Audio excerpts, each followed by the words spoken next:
रोज मी 2-3 हां समजा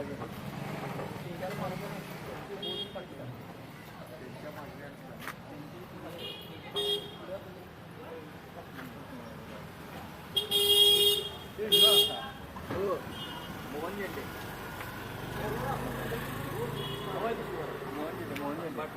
झेंडे डेली सुशील मोहन झेंडे 100% सांगतो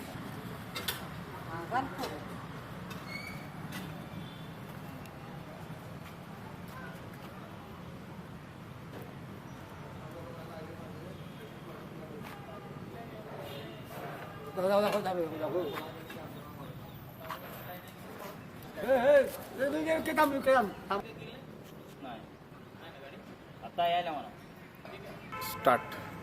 या ठिकाणी जुनावदरपेठ तालीम समोरील जी गल्ली आहे या गल्लीमध्ये जे गिरणी कॉर्नरपासून तालमीपर्यंत ही गटर आहे. या गटरीमध्ये थम्सअपच्या बाटल्या, दारूच्या बाटल्या, प्लॅस्टिक पिशव्या, नारळाचं शहाळ असं गटरीमध्ये या टाकलं जाते आणि ही गटर ओसंडून रस्त्यावरनं वाहत असतात. एकदा दोनदा ठीक आहे, प्रत्येक वेळी तुम्ही या ठिकाणी भागातली नागरिक टाकायला लागलेत. आता कुणाला बोलायचं आणि कुणाला नाही, ज्याला त्याला जर समजत नसेल तर अवघड आहे. कारण आज कचऱ्याची गाडी महानगरपालिकेने एवढी चांगली सुविधा दिल्या, दारामध्ये येत्या कचऱ्याच्या गाडीमध्ये तुम्ही हा कचरा टाकत नसला.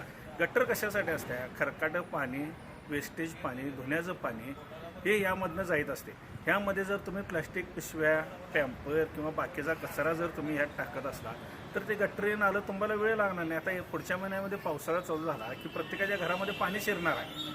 मग आज ही महानगरपालिकेच्या कर्मचाऱ्यांनी रोज यासाने ती गटर साफ करायची, त्यातलं त्या सगळ्या प्लॅस्टिकच्या बाटल्या, दारूच्या बाटल्या हे काढायच्या, प्लॅस्टिक पिशव्या काढायच्या आणि रोज साफ करायचं. हे आता या गाडी यामुळे भरलेल्या आहे. जर नागरिकांना जर आपलाच प्रभाग स्वच्छ ठेवायचा नसेल तर ह्याच्यासारखं दुर्दैव काही नाही.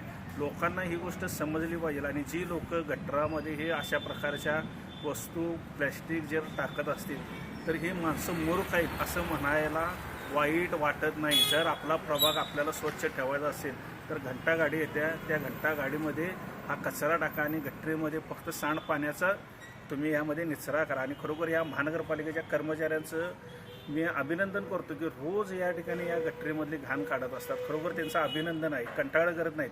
कामाची टायमिंग संपली तरी या ठिकाणी रविवारी सुट्टी असली तरी येऊन ही कामं करतात. म्हणजे कोणासाठी करतात? तर ह्याचा विचार सगळ्या नागरिकांनी करावा आणि आपला प्रभाग स्वच्छ राहण्यासाठी सगळ्यांनी मदत करावी. सामाजिक कार्यकर्ता सुशील भांदेगरे.